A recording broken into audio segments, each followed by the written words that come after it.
Hello, I'm Varsha Rekhate and you're watching me on midday.com. हमारी कंगना रनौत से ज़्यादा तेज जवाब देती है। नहीं भाई। राइटर को बोला यार क्या कास्टिंग कर ली है यार, मतलब कैसी हीरोइन ली है, वैसी देखो हीरोइन वैसी होती है, वैसी लेनी चाहिए थी, तेरा गधे वही तेरी हीरोइन।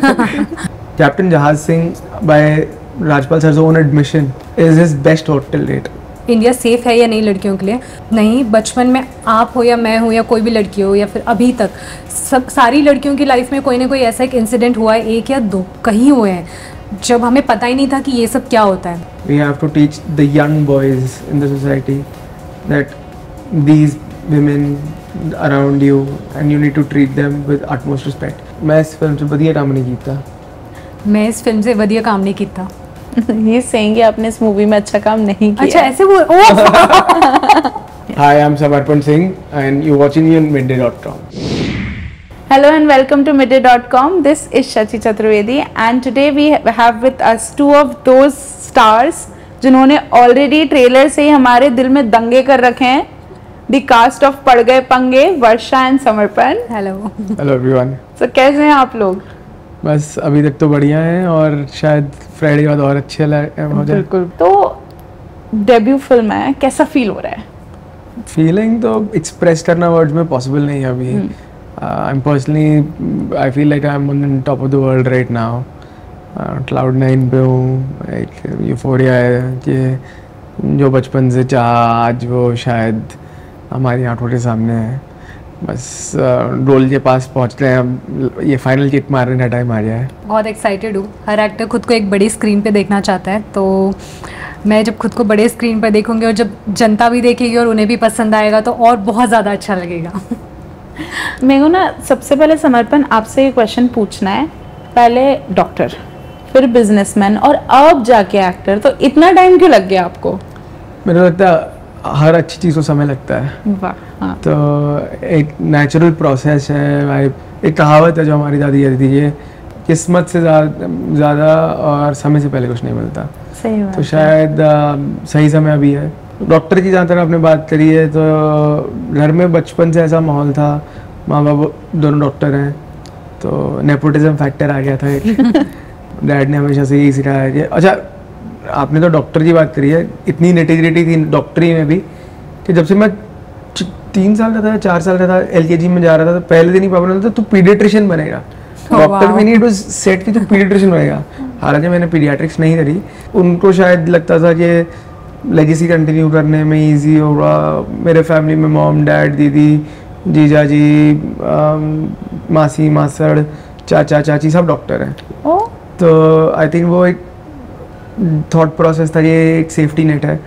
इसीलिए मैं नेपोटिज्म को बुरा नहीं मानता, आई एम सॉरी, बट ठीक है, मेरे डैड की जो मेहनत थी उसके कारण मेरे को एक एज मिल रहा था, जिसने मेरा दरवाज़ा एक खोल दिया। पर वो दरवाज़ा खुला रखना मेहनत से ही होता है। अब अगर मैं नहीं पेशेंट देख रहा तो कहीं ना कहीं जाके वो डॉक्टरी की जो लेगेसी है मर जाएगी, अनलेस मेरी बहन उसको जिंदा रख ले, सॉरी। बट हाँ, तो डॉक्टरी ऐसे हो गया।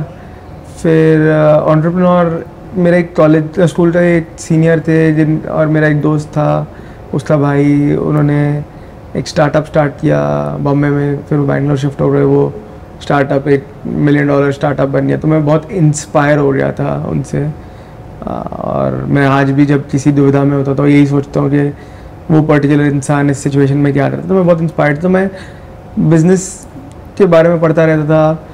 तो मेरे डैड के बिज़नेस को स्केल करने में मैंने उनको बहुत मदद करने की कोशिश करी, और मेरे को लगता करी भी, क्योंकि उस टाइम हमारी फैमिली जो है एक ऐसे जंक्शन पे थी जहाँ पे हमारा कैपेक्स बहुत इन्वॉल्व था और उतना यील्ड नहीं आ रहा था बिज़नेस से। तो आई थिंक वहाँ पे एक मेरा पर्सपेक्टिव ऐड हो गया, तो उनको फ़ायदा हो गया।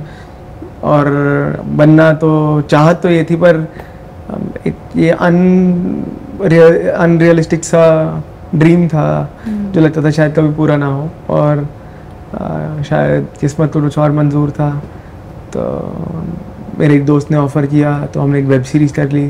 वो वेब सीरीज़ हॉटस्टार पे आ गई, तो वहाँ से थोड़ा कॉन्फिडेंस आ गया। फिर एक गाना किया, वो गाने को मिलियन हिट्स मिल गए, फिर और कॉन्फिडेंस आ गया। फिर जब ये पिक्चर की प्रोडक्शन चल रही थी, राइटिंग चल रही थी एक्चुअली, मैं तो राइटिंग स्टेज पे इन्वॉल्व हो गया था, जो राइटर था वो मेरा दोस्त था, तो उसने जब ये कहानी सुनाई मेरे बहुत अच्छी लगी। उसको मेरे एक और दोस्त से मिलना था, तो मैंने इस कंडीशन पे मिला है कि I will introduce you to my friend, अगर तुम पिक्चर में मेरा एक छोटा सा रोल लिख लोगे। तो ये उनकी शायद दया थी कि उनको मेरे में हीरो दिख गया। बात तो सही है, ऐसे ही मुंबई को सिटी ऑफ ड्रीम्स नहीं कहते हैं। सही बात है। वर्षा, जैसे कि अभी समर्पण ने बोला कि वो नेपोटिज्म को गलत नहीं मानते, बिकॉज उनकी फैमिली में डॉक्टर्स थे और उनको कहीं ना कहीं उससे थोड़ी सी एज मिली। Right. But for you, what do you think about this debate? Nepotism हर जगह ही होता है। अगर आपकी भी कोई सिस्टर हो, आप उसको यहाँ पे रिकमेंड करना चाहते हैं, so you will recommend, right? You will feel like कि नहीं यार, मैं इसे पुश करूँ rather than taking some random person. तो आप पुश तो करते हो, बट ठीक है, उनके लिए एक एडवांटेज हो जाता है। जो एक आउटसाइडर आ रहा है उसके लिए स्ट्रगल थोड़ा सा ज़्यादा रह जाता है। But at the and I feel like कि इतने OTT प्लेटफॉर्म्स आ चुके हैं कि अब हर किसी को अपॉर्चुनिटी मिल रही है। अगर आप वेल प्रिपेयर्ड आते हो यहाँ पर और आपके पास टैलेंट है, तो आप कहीं ना कहीं फिट हो जाओगे। शायद थोड़ा टाइम ज़्यादा लग जाए, बट चीज़ें बन जाती हैं। अब नेपोटिज्म पे मेरा एक और टेक भी ये है कि यस, सिर्फ इस इंडस्ट्री में नहीं, अगर मेरे डैड की दुकान होती तो वो यही चाहते ना कि आगे जाके गल्ला मैं संभालूं। वही तो नहीं कहते कि मेरी जनरेशनल वेल्थ जो है या मेरी इनहेरिटेंस जो है वो मैं पड़ोसी को दे दूं। तो इस इंडस्ट्री में शायद क्योंकि ग्लोरीफाई इतना ज़्यादा हो गया है नेपोटिज्म को कि सारे लोग बोलते हैं गलत है, बट नेपोटिज्म हर जगह है। पॉलिटिक्स में नेपोटिज्म नहीं है जहाँ हम हर जगह देखते हैं कि कितनी स्टेट्स हमारे इंडिया में आज भी ऐसी हैं जहाँ CM का बेटा CM बना है।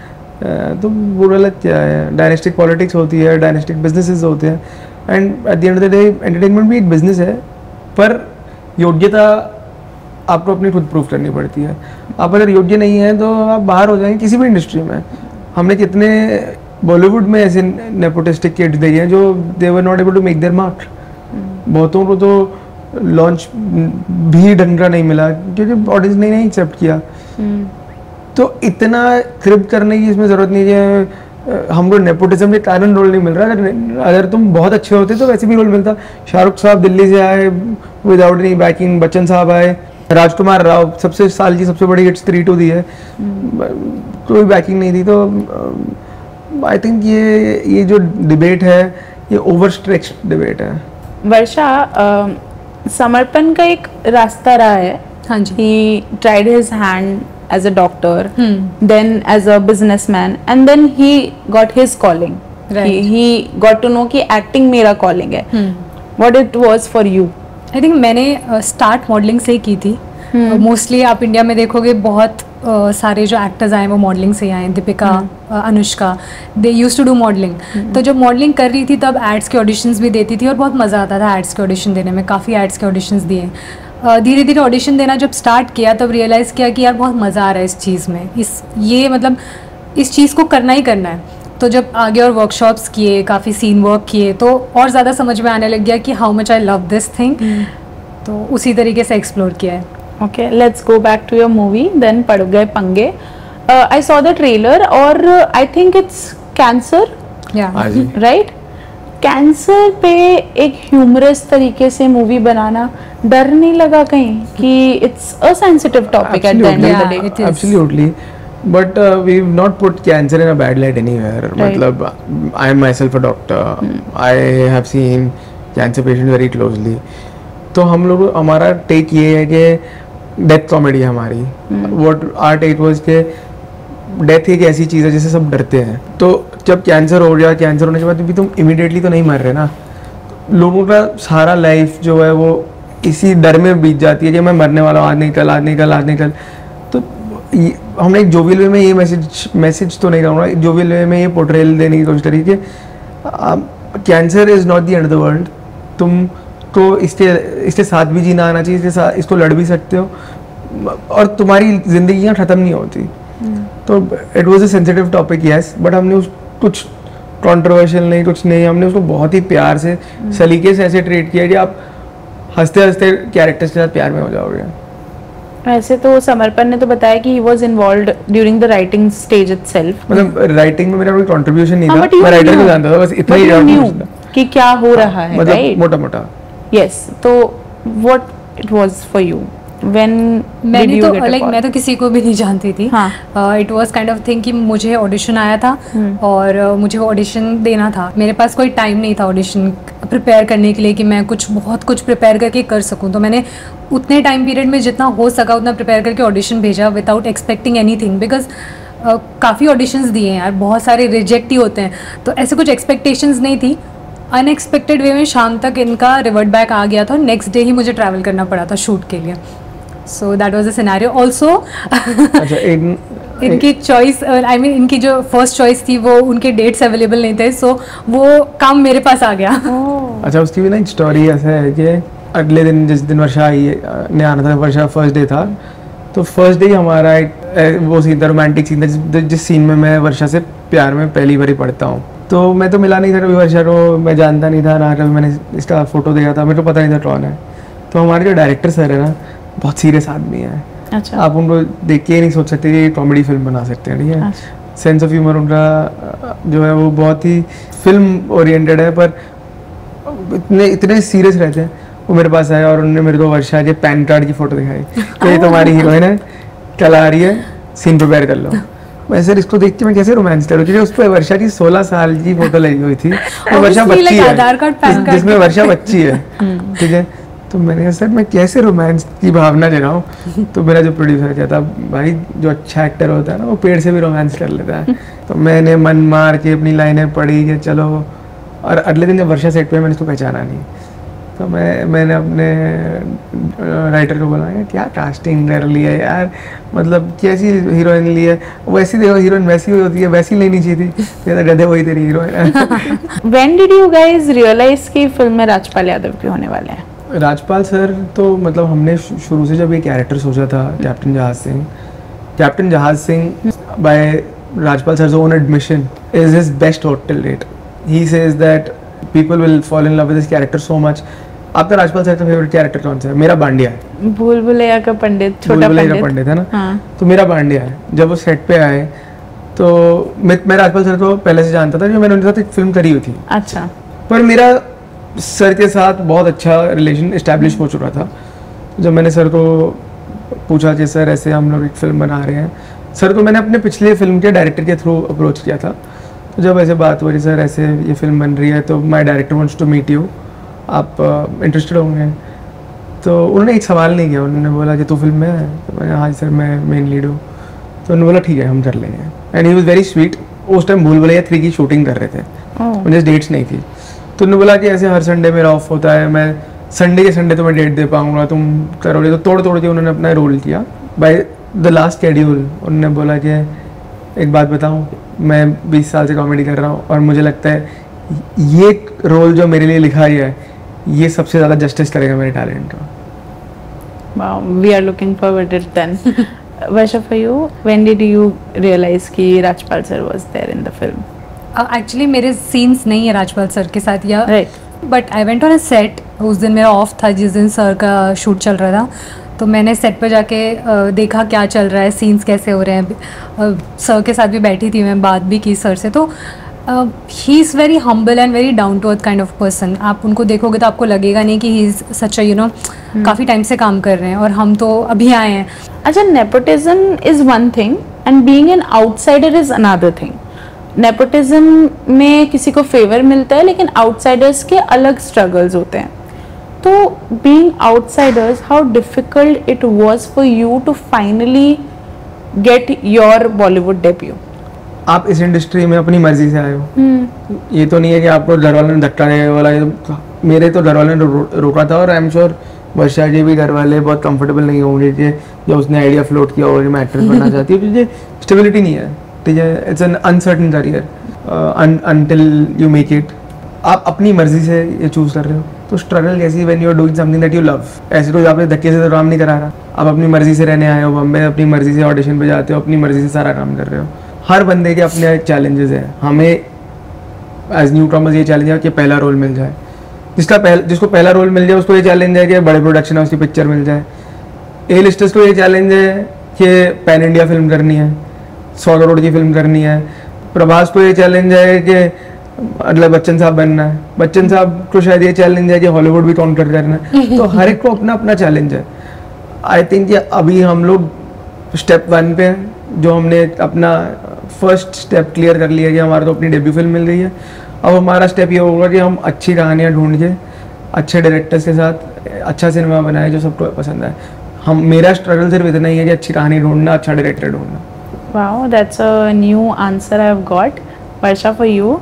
इफ़ यू लास्ट कि अगर आपको एक्टिंग वर्कशॉप्स भी लेनी है या फिर आपको यहाँ रेंट भी पे करना है, तो उसके लिए आपको एक स्टेबल कुछ तो चाहिए जहाँ से आपको, अगर आप पेरेंट्स से नहीं मांग सकते हो, पेरेंट्स अगर दे रहे हैं that is well and good, but अगर आपको खुद से सब कुछ मेंटेन करना है तो आई थिंक उसके लिए आपको एक स्टेबिलिटी तो चाहिए ही चाहिए। वो आपको मॉडलिंग से आ सकती है, या फिर आप रेगुलरली ऐड कर रहे हो तो वहाँ से आ सकती है, या तो आपके पास कोई जॉब हो पार्ट टाइम, और फिर आप एक्टिंग में कंटिन्यूसली अपने कितने भी साल दे सकते हो। Because acting is kind of thing कि आप यहाँ पर ऐसे लेके नहीं आ सकती कि मेरा 1 साल में हो ही जाएगा, अदरवाइज़ मैं वापस चला जाऊँगा या चली जाऊँगी। वो स्ट्रगल नहीं कहूँगी, बट एक सस्टेन करना बॉम्बे में जब तक वो आपको मिल नहीं जाती वो चीज़, वो डिफ़िकल्ट है। Struggle in a sense like कि ऑडिशन क्रैक करना टू बिल्ड कनेक्शंस और वॉट एवर इट इज़, वो स्ट्रगल नहीं है। वो तो ऑब्वियसली एज समर्पण सेट कि वो आपकी चॉइस है कि आप यहाँ आए हो अपने सपनों को पूरा करने, तो वो स्ट्रगल नहीं लगना चाहिए। बट येस, फर्स्ट अपॉर्चुनिटी मिलना थोड़ा सा डिफ़िकल्ट हो जाता है कभी कभार, और एक सस्टेनेबिलिटी चाहिए कि आप यहाँ से कितने दिन सस्टेन कर सकते हो। अगर आप सस्टेन कर सकते हो देन वेल एंड गुड, आप एक्टिंग वर्कशॉप्स ले लो, आप डांस क्लास कर लो, आप एक्टिंग पे फोकस कर लो, so you can do many things. तो coming to Mumbai, how challenging या how much you love Mumbai now, कैसा रहा मुंबई आना? तो चैलेंजिंग तो आई डोंट थिंक कि ज़्यादा था, क्योंकि मैं लुधियाना के अलावा बहुत जगह रहा हूँ। मैं एक बोर्डिंग स्कूल में मेरी ब्रिंगिंग अप हुई है, तो बोर्डिंग स्कूल में अडेप्टेबिलिटी बहुत आसानी से सिखा देते हैं। तो मेरे को लगता है मैं बहुत ही फ्लूइड इंसान हूँ। आप मेरे को जिस सिचुएशन में रखते हैं मैं बहुत जल्दी अडेप्ट कर जाता हूँ। I make friends quite easily, and कोई हैंगअप्स ज़्यादा नहीं है, कोई ऑनट्राच कॉस्ट मेरा ज़्यादा नहीं है। प्रोड्यूसर्स अगर आप सुन रहे हैं तो प्लीज़, मेरा कोई ज़्यादा ऑनट्राच कॉस्ट नहीं है। फिर उसके बाद मैं चेन्नई में था, मैंने MBBS किया। फिर उसके बाद मैं UK रहा, जहाँ पे मैंने अपना मास्टर्स किया। तो बॉम्बे किसी भी वर्ल्ड सिटी की तरह, आप मुझे लगता है कि बॉम्बे, लंदन, न्यूयॉर्क, चेन्नई सब बड़े शहर एक जैसे ही होते हैं। पहले आई थिंक जब घर से बाहर जाते हैं सबसे बड़ा चैलेंज होता था कि खाना मिलेगा अच्छा, लोकल कुजीन मिलेगा, अपने पैलेटेबल खाना मिलेगा कि नहीं। पर आई थिंक हम एक ग्लोबलाइज्ड दुनिया में रहते हैं। Bombay is comparable to any global city in the world right now. तो और जो बचा कुचा खाने में दिक्कत होती है वो जोमेटो, स्विगी सब ने दूर कर दी है। तो मेरे को ऐसे कोई चैलेंज नहीं आया कभी बॉम्बे में।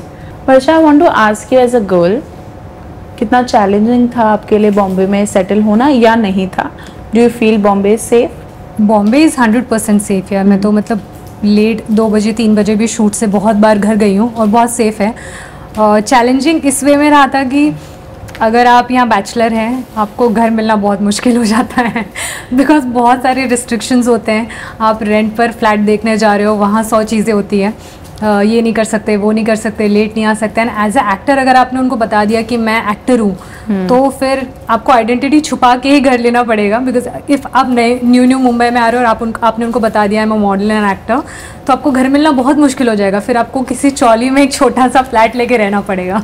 तो वो चैलेंजिंग था, क्योंकि अगर मेरा 2 साल का कॉन्ट्रैक्ट ख़त्म होता है और मुझे तीसरा घर ढूंढना है, मुझे आई थिंक 1 महीने की हंटिंग करनी पड़ती है ब्रोकर के साथ। ब्रोकर अलग से पैसे लेता है, और फिर उसके बाद मुझे घर जो मिलता है उसमें मुझे सब कुछ फर्निश करना पड़ता है।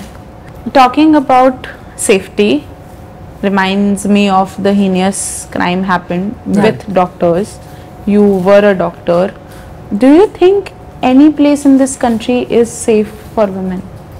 So personally, this is a very close topic to my heart. What you just brought it up, because she was a very bright student, Dr. bन रही थी, and there was a bright career. So I feel that there's a fundamental problem with society, and not just in India, everywhere in the world.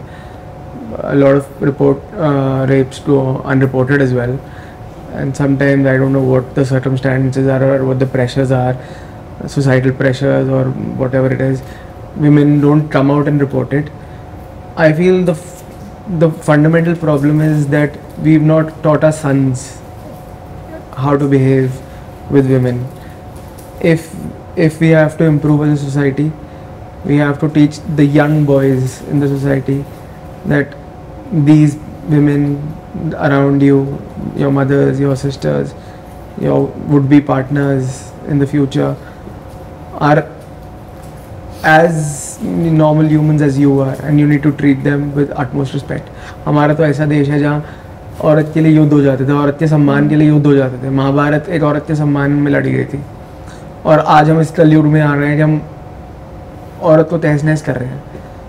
तो ऐसा मेरे को लगता है, ऐसा कलयुग रहा है तो किसी ना किसी महात्मा को दोबारा जन्म लेना ही पड़ेगा इसको साफ करने के लिए।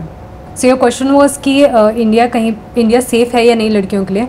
आई फील लाइक कि नहीं, बचपन में आप हो या मैं हो या कोई भी लड़की हो या फिर अभी तक सारी लड़कियों की लाइफ में कोई ना कोई ऐसा एक इंसिडेंट हुआ है, एक या दो कहीं हुए हैं, जब हमें पता ही नहीं था कि ये सब क्या होता है, बैड टच क्या होता है, गुड टच क्या होता है, हमें नहीं पता था। अभी स्कूल में सिखाया जा रहा है, which is a very good initiative. तो हमें नहीं पता होता था बचपन में, जब हम टीनेज थे, कि ये क्या हो रहा है। सो हम कभी किसी को बता ही नहीं पाए वो चीज़ों के बारे में। और अभी भी अगर आप कहीं जा रहे हैं, आपको चीज़ें होती हैं, बहुत बार चीज़ें होती हैं जो आपको अनकंफर्टेबल लगती हैं, बट आपको समझ नहीं आता उस टाइम पे मैं क्या रिएक्ट करूं, या फिर is it the big thing. और बहुत बार ऐसी चीज़ें होती हैं। तो सेफ्टी मेजर को लेके बोलूँगी तो नहीं, 100% तो सेफ़ नहीं है। जैसे समर्पण ने बोला कि लड़कों को सिखाना चाहिए बचपन से ही, स्कूल में ही, कि there is a difference between, because मैंने देखा है और मैंने बहुत सारी चीज़ें नोटिस रियलाइज़ भी की हैं कि देयर आर मेनी बॉयज़ जो ये सारी चीज़ें कहीं और वेबसाइट पर जाकर एक्सप्लोर कर रहे हैं, गूगल से देख रहे हैं या कहीं और से देख रहे हैं, एंड वहीं से वो गलत सोच निकल कर आ रही है। तो आई थिंक अगर हम उन्हें पहले से ही थोड़ा गाइडेंस देंगे, बताएंगे, चीज़ों को लेकर समझाएंगे, तो चीज़ें शायद सुधर सकती हैं। आप लोगों ने एक दूसरे को सेट पे, आपने उन्हें थोड़ी पंजाबी और आपने इन्हें थोड़ी मराठी सिखाई कि नहीं? पंजाबी तो नहीं सिखाई इसने मुझे। तुमने कौन सा मराठी से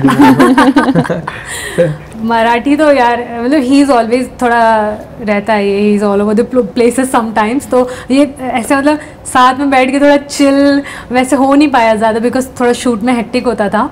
बट डेफिनेटली अभी सिखा दूंगी, ही इज़ योर ओनली। बस तो फिर there is a task, you will give one line to him in Marathi and he will have to recite it, and same goes for you, you will give her a line in Punjabi. One line तो मराठी में शायद मेरे को आती भी होगी। नहीं, she will give a tougher one, give a tough line. Okay, आपली मूवी कशी जाणार? जामपल जामपल आई एम आस्किंग, आपली मूवी कशी जाणार? टू अ बेल। व्हाट? टू अ बेल। I see he is doing something else only, but ठीक है, whatever is, आमची मूवी खूप चांगली जाणार। स्पैनिश में ते मो होता है I love you, फ्रेंच में टू अ बेल होता है you beautiful। अच्छा, so I will accept the TMO, I won't accept। Okay ठीक है, चलो आप तो बताओ कोई पंजाबी लाइन उन्हें। मैं इस फिल्म से बढ़िया काम नहीं किया। मैं इस फिल्म से बढ़िया काम नहीं किया। ये सेंगे आपने इस मूवी में अच्छा काम नहीं किया। अच्छा, ऐसे बोल। मेरे को लगा ही सेइंग, ये खुद के बारे में बोल रहा है, थॉट कि मैं इस फिल्म पे बढ़िया काम नहीं किया। Oh free, no, I have done a great work. He is that teacher जो बच्चों को गालियां सिखाते हैं। ऐसा टीचर तो नहीं चाहिए। Any particular thing that you want to do in Bollywood, both of you, or any particular actor / director you want to work with? सबके साथ काम करना है यार, अब तो 50 साल इधर हैं और छोड़ना ही नहीं किसी को। सिर्फ पकड़ के सारी स्क्रिप्ट को ढूंढ के पी जाना है। बचपन में इतनी टेक्स्ट बुक्स को रट्टे मारे हैं मैंने, physics, chemistry, bio, anatomy, physiology, सारी स्क्रिप्टें अब याद कर लेनी है और थड़ थड़ थड़ डायलॉग बोल देना है। Yes, there are particular kind of role and directors I want to work with. Role में बोलूँगी तो I think I would love to play a Wonder Woman kind of a role. अच्छा, बिकॉज इंडिया में अभी तक ऐसे wonder woman kind of parts बने नहीं हैं। There are like superheroes kind of बने हैं, but wonder woman kind of नहीं बने हैं। तो आई वुड लव टू, अगर ऐसा कुछ होता है, साई-फाई मूवीज़ में मुझे काम करना बहुत अच्छा लगेगा। And directors I would say Rohit Shetty and Imtiaz Ali, yaar, he's my all-time favorite. If he is making some romantic movie, I would love to be part of that movie. मतलब Rockstar 2 की cast में अगर मिल जाए तो मुझे चलेगा। आप मुझे जिस चीज़ के लिए केपेबल समझते हैं, बट मुझे उस मूवी का पार्ट बनना है। If Imtiaz Ali is listening to this, so please, if you want to cast me for anything, please. Bollywood में हर दूसरे दिन नए पंगे होते हैं, किसी से झगड़ा, किसी का किसी से लड़ाई, तो कोई तो ऐसा पंगा होगा जिसको पढ़ के आपको लगा होगा कि ये सही है। हाँ, पंगे तो देखो, पंगे तो सभी अच्छे होते हैं, पंगे लेने से ही तो आपका कैरेक्टर बिल्ड होता है, उस पंगे से निकलना आना चाहिए। I have one, should I से? या प्लीज। तो मैं बताती हूँ, मुझे सबसे ज़्यादा फनी पंगे कौन से लगते हैं बॉलीवुड में, राखी सावंत और शर्लिन चोपड़ा के एंड उर्फी के सबके साथ। I think those are the funniest पंगे आई हैव एवर सीन। वो इतने हाईलाइट होते रहते हैं, Sherlyn and Rakhi and then Urfi के हर किसी के साथ। It's too funny to watch and I think I really enjoy watching those पंगे। मुझे एक पंगा बड़ा इंटरेस्टिंग लगा था। कौन सा? तन्ना मैं बहुत मुंहफट है और कुछ भी बोल देती हैं, कई बार तो इलॉजिकल बातें भी बोल ही देती, कई बार नहीं, काफ़ी बारी बोल देती हैं। तो उन्होंने जब वो फ्लैग बेरर ऑफ नेपोटिज्म वाला स्टेटमेंट दिया था ना, हाँ। मुझे लगा क्या बोली जा रही है यार, वो तुम किसी घर जाते हो तो उसकी तमीज़दारी करते हो, उसी की बेइज्जती करते हो। तो किसी शो पे, अब मैं आपके शो पे आया हूँ तो आप तमीज़दारी से बिहेव करो यार। ये चलो देखने के लिए बहुत अच्छा था, पर हाँ मज़ेदार था। अच्छा, कौन से डायरेक्टर या एक्टर आपको लगता है कि उसके साथ अगर मैंने काम किया तो भाई पंगे हो जाएंगे मेरे? मुझे तो लगता है पंगे होंगे, पर अच्छे वाले मज़ेदार वाले पंगे होंगे। इन द सेंस मुझे लगता है अगर मैं अनुराग कश्यप के साथ कभी काम करूंगा ना, तो अपने थोड़े पेच बैठ जाएंगे बीच में, अच्छे के लिए। मैं तो अनुराग सर बहुत अच्छे थे। एक बार मैं उनको ना ये ताजलैंड में मिला था, तो मैं सर आपका फैन हूँ, वो तो बहुत है, तेरा मेरी खास तो ऐसे वो वाले एटीट्यूड, क्या बात है सर। अच्छा, what is a big no for you when you are signing a movie? What is a big no for you? A very bad story plot and not a good. The director is not good in his work and skill. I think that will be a bad no, no for me. Is there anything which is like कि ये नहीं करूँगी, या ऐसा है कि पैसे के लिए मैं एक गंदी स्क्रिप्ट भी कर लूँगी या कर लूँगा? स्क्रिप्ट तो अच्छी होनी चाहिए, पर पहले पेमेंट फिर एंजॉयमेंट। ओके। तो पैसे तो अगर अच्छे होंगे तो कर लेंगे, ऐसा नहीं है कि सिर्फ पैसे के लिए नहीं करना, बट यार पापी पेट का सवाल भी तो है ही। सही बात है। But I feel if you are not gaining anything from that particular kind of a project, if you're not gaining anything and it's just a money, so I don't want to be a part of that movie because I'm not gaining anything, I'm not learning anything। और बहुत projects आते हैं ऐसे जो मतलब जिसमें कुछ भी नहीं मिलता है, तो I don't think so just पैसों के लिए I will do any kind of a project. मेरे ना एक्टिंग में मतलब if I look up to someone, it's Shahrukh sir. मैं बहुत बड़ा फ़ैन हूँ, आई थिंक मेरे से बड़ा फ़ैन उनका कोई भी नहीं होगा, ठीक है। उन्होंने एक इंटरव्यू में बोला था, खाली जेब से कुर्बत नहीं होती, पहले अपना घर भर लो, फिर उसके बाद चैरिटी करो, दयावानी करो। कि and I think that's very true कि हम 10 मिनट पहले फाइनेंशियल स्टेबिलिटी की बात करके आते हैं कि स्ट्रगल, फाइनेंशियल स्टेबिलिटी और ये सब, ठीक है। अगर तो तुम सस्टेन कर सकते हो, अगर अब तुम इस पोजीशन में आ रहे हो कि तुम पैसे ले सकते हो किसी रोल के लिए, तो I think. But I want to ask you one thing, will you do C और D grade movie for the movie या फॉर द मनी? नहीं, but I will leave an A grade film अगर वो पैसे नहीं दे रहे, ये कहना चाह रहा हूँ मैं। ओके, फर्स्ट स्क्रिप्ट फिर पैसे, बट ऐसा नहीं है कि स्क्रिप्ट बहुत अच्छी है तो भाई फ्री में कर दे यार, वो वाला नहीं है। नहीं, फ्री में तो आई थिंक नहीं करना चाहिए। आप अपना टाइम, इन्वेस्टमेंट सब कुछ दे रहे हो उसमें। लोड़ा रात से दोस्ती करे तो खाएगा क्या ना। सही बात है। So on that note, we wish you a very much of good luck. आपके पंगे पड़ेंगे बीच से? हाँ जी, आपके पंगे पड़ेंगे बीच से? मैं पंगे वाली नहीं हूँ। अगर पढ़ेंगे किसी से और उससे आपको पंगे सुधारने हैं, दोस्ती करनी है, तो हमारी फिल्म देखने ले आना। बिल्कुल, 100%। ठीक है, 30 अगस्त को थिएटर्स में आप लोग सब किसी के साथ भी पंगे पड़े तो ये उसे डील कैसे करना है वो देखने के लिए आप हमारी मूवी देखिए। अब हमारी फिल्म को समझिए होली का त्योहार, जहाँ रंग लगा के दुश्मन भी दोस्त बन जाते हैं, यहाँ पॉपकॉर्न खिला के आप दुश्मन से करिए दोस्ती, और अब बच्चों को दीजिए अपना आशीर्वाद पूरे परिवार के साथ अगस्त 30 को। पड़ गए पंगे। Thank you and keep watching Midday.com. Subscribe to Midday India. Get direct notifications on all our videos by clicking on the bell icon.